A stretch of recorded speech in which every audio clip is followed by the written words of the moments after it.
I'm conscious of time, so as I say, the preface of this is really around 5G and the metaverse, and specifically really about how telco works.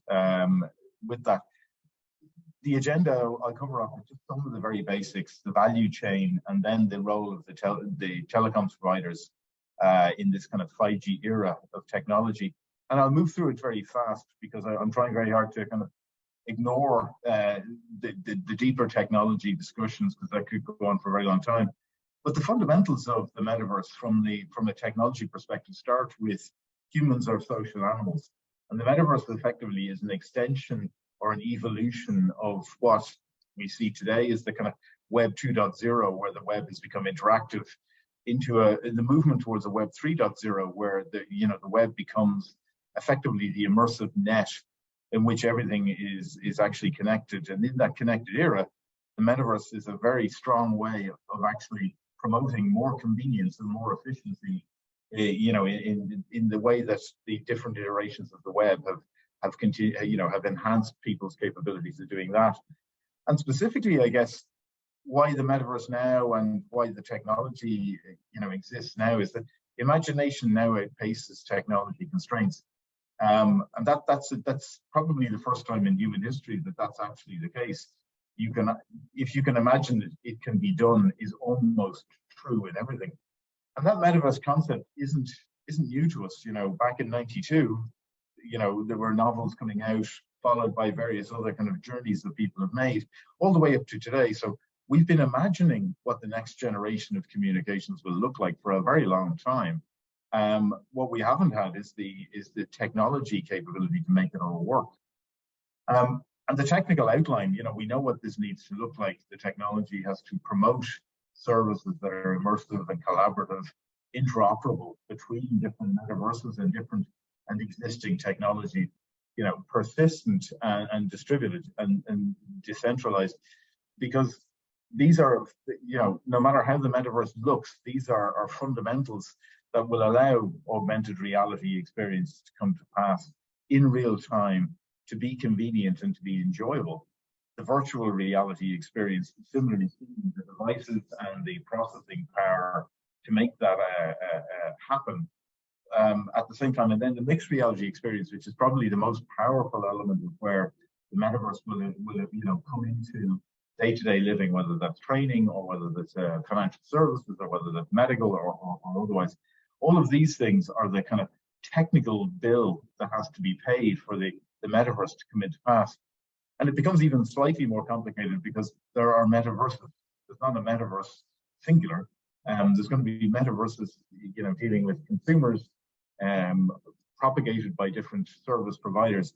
And then there'll be metaverses dealing with business as well. And they, again, will have different uses, but the same fundamental technologies powering different types of experiences depending. And that value chain, today it's made up of devices and connectivity, 3D platforms and the metaverse platforms themselves. This is the value chain as it exists. And that complexity becomes, even more interesting when you actually look to the consumer. There's a wide range of consumer, so to speak, metaverse experiences, and some leading players. This is the beginning of the kind of journey, but partnerships between these people, cooperation between these people are going to be very, very interesting to see how it plays out. But separately, and people sometimes forget this, that there are enterprise-based metaverses as well. And this is where you'll see functions like digital twinning and so on and so forth coming to pass. The three-dimensional platforms and three-dimensional platform formats are as yet unresolved, but they're beginning to land pretty quickly. The multiple avatar standards equally, I think, is something that is yet to be solved. It's a technical issue and it needs to be hosted and promoted, and in some ways needs to be interoperable between different metaverse things. And then obviously hologram standards for the augmented and mixed reality, digital twin service and so on and so forth.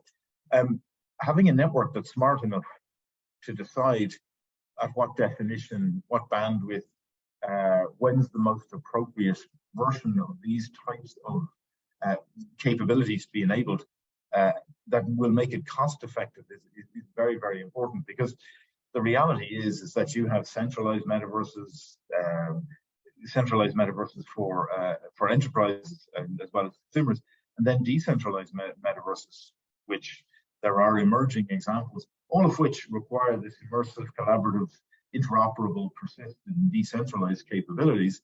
But similarly speaking, like visual security, these are, and other features which are common across all of these platforms, but used in slightly different ways and in different contexts will have different attributes.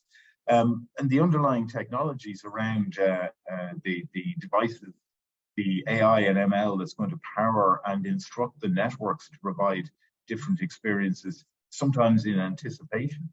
The edge capability, the 5G, seamless broadband with fiber, on a cloud, supporting a huge range of different devices in a decentralized fashion, and allowing for online commerce and fungible tokens and so on. This is a big technology challenge that the metaverse requires to be solved for it to become ubiquitous and as popular, and to realize its full potential in the way that some of the previous speakers have actually talked about. The benefit is enormous. Decentraland is a really interesting example with a lot of different players that you wouldn't necessarily always have thought about historically, being very, very, very interested in all of that. I apologize, I'm flashing through this fairly quickly because I don't want to impinge on something that other speakers would have done justice to. The part I'm particularly interested in, and the part I spend a lot of time thinking about with our customers, is around the 5G era CSP roles. And I talk about the 5G era because in telco, these 6 trends have made a huge difference in the last 3-4 years and will have a profound impact on the telecoms capability to support things like the metaverse in the future. Cloud is revolutionizing storage, compute, and not to be forgotten, edge processing. The networks are being disaggregated from the point of view of the RAN. The radio layer is being opened up to split the hardware and the software into different vendor communities, and that's providing an awful lot of innovation in terms of what radio can do. Many operators are now moving towards the provision of seamless broadband as being their #1 priority.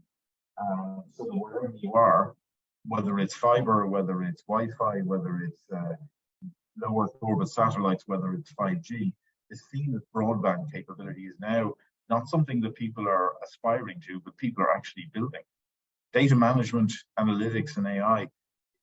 People will be familiar with, the revolutionary, the revolutionary experience that AI has had on things like customer experience for online shopping and so on. It's equally now finding huge traction in networks, where it's optimizing network operations, both reactively to network congestion and problems like that, but actually proactively, depending on services that are most likely to be required next, depending on different circumstances. Fundamentally, all telco networks are becoming software. This revolution started some years ago with open source and NFB and ONAP and other initiatives like that. But where in the past, maybe 5 years ago, a telco network was largely a string of very, very high performance boxes that had software embedded in them that you couldn't break apart easily. Advances in cloud and processor speeds and so on, and advances in software themselves, means that networks are now programmable. Effectively, you can orchestrate a series of different applications to perform different tasks based on rules, and that will transform how a network behaves. And clearly, dealing with the huge range of IoT devices, some of them very, very small, some of them, postage stamps that can be used to track parcels is a very, very simple example, but you get very, very complex examples too, where you have digital twinning services, enterprise networks in factories, in hospitals, managing drones that are helping agriculture and so on and so forth. And these are all being enabled and will continue to be enabled by the networks, opening up their networks to enterprises as a service where enterprises can actually engage directly to a network and describe the service that they want to actually enable. instantiate it within a couple of hours, run it for as long as they want, and then let it go and set it back down. When I joined the telco industry, things like American Idol or UK Idol, these kind of services required months and months and months of hardware to be provisioned in data centers to allow for millions of voters deciding to cast votes inside a couple of minutes. In today's network, that could be instantiated literally within a couple of hours, and could be let go again within a couple of hours. So it's very, very efficient. And that automation allows for the kind of service that the metaverse will require in the future as well. There are new network monetization models, and speed is now more important than efficiency. From the point of view of networks can be automated, networks can be orchestrated and made efficient and cost efficient, but the speed at which these things can happen is a driving force. If you imagine, somebody wants to have a rock concert with an immersive experience with differentiated pricing of services, but they shouldn't necessarily have to plan that for months. They should be able to stand up that service, run it for as long as they need, and let it go. And that is possible today. It should be almost commonplace going forward, because the metaverse will require that kind of capability. And I use these things just as examples because enterprises, beyond the consumer, enterprises themselves, sometimes people forget that there are industry sectors rapidly adopting enhanced connectivity solutions for applications like real-time video and data processing and IoT and voice. The metaverse will add a whole new layer of productivity and efficiency on top of that, all of which can be guaranteed with telco-grade services in terms of reliability, coverage, data cost, data security, because this is something for 25 years at least the mobile operators have been incredibly good at actually providing, and have the trust and the relationship. We've done research on this, more than anybody else. The telcos, they're trusted by their customers to manage all of the most sensitive data and banking information and everything else that they have. And so I believe that telcos are an incredibly important partner for successful metaverse relationships. And the telcos aren't waiting. The good news is, we did a lot of research on what the telcos in the network are investing in. And without diving into all of the acronyms that you'll see here, suffice to say, the telcos are spending heavily now, even in these challenging times, towards transforming the network and completing that, towards being automated and to being able to host differentiated services. And these are big numbers, but the telcos are going to be at the forefront of the connecting tissue to make the metaverse work. And the play that the CSPs will have in the network, and some will participate, and we see that already today. And I have a few examples of that.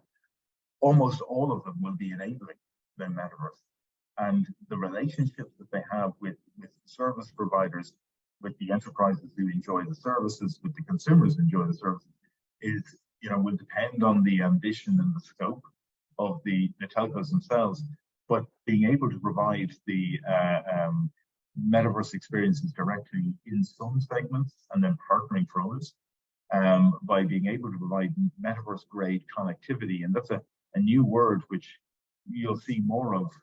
In the past, people talked about telco grade connectivity where you had 5 nines reliability. Metaverse grade connectivity isn't the same as Wi-Fi or internet, where your broadband may go up or down from time to time. It may have a little bit of jitter. I think people will use the metaverse so much that telco grade, metaverse grade connectivity will become a prerequisite. And powering the metaverse providers with flexible infrastructure, but also the monetization models and supporting all of those safely behind the scenes. This is what service providers do very, very, very well. And the enablers and services for the metaverse, the immersive user experiences around the self-sovereignty, the devices and the services themselves, is a domain where some communication service providers will play a leading part. Many won't. In the monetization layer, to provide flexible charging and billing and all kinds of, you know, free-form billing, if you want, which is the term we use, distributed contracts and partnerships, and managing those on behalf of the metaverse providers, enabling things like cryptocurrency and fungible tokens and real-world money management is something telcos will play a very large role on. And obviously the foundation, the 5G networks, open edge computing, super low latency. 5G brings the capacity to slice a network into the same network providing different experiences, different levels of bandwidth capabilities at different prices, all seamlessly hosted on kind of cloud infrastructures. The cloud, interestingly enough, the hyperscalers envisage a world where the cloud infrastructure becomes the connective tissue for everything. In reality, in 2022, what people are finding is that underneath that cloud infrastructure, you require a telco infrastructure to support it, which the cloud can call into and provide services. And that's the kind of model that is going to exist now and going forward, I think. But the real world is messy. And sadly, there's no greenfield metaverse provider. Nobody's currently building a network just to support the metaverse. And candidly, not everywhere has got 5G bandwidth. So what we're seeing is also not only the kind of provision of infrastructure at the telco level to support the metaverse requirements, but also it stretches back into legacy networks, into 4G networks, into incorporation of Wi-Fi experiences and so on. And again, this is very, very difficult to achieve unless you have partnerships with telcos. And it's something that many of the cloud providers now look to partnering with the telcos rather than competing with them for all of those reasons. I have a number of examples here where the leading telcos that we see, and many of them I'm very pleased to say we get to work with, you know, TIM Brazil on digital twins, Telefonica Spain on digital twins again, Vodafone Germany, AR, VR kind of capabilities, SK Telecom, you know, is a very, very strong leading advocate. One of the first people I came across who were actually buying real estate in the metaverse before anyone else had actually seen it. Verizon has obviously got a very strong partnership with Meta, Telefonica Group. But Telefonica Group are almost synonymous with the metaverse in my universe anyway. And T-Mobile USA and so on and so forth. But these are just examples, and I didn't want to kind of dwell on those because other people will have done much better jobs than I would have on them. So that is a very quick walkthrough why I believe the partnership between for the metaverse to become a reality, partnership with the CSPs becomes a really, really important part. Hopefully, I haven't breezed through that too quickly, but I'd be delighted to take any questions if anybody has them. Thank you, Niall. Thank you so much for this presentation and all the information. There are several questions on the chat. Actually, many people on the chat are asking if we can suggest any groups of discussion on the metaverse. People are obviously want to know more. We have provided during the day some key insights, but obviously they want to dig deeper into this subject.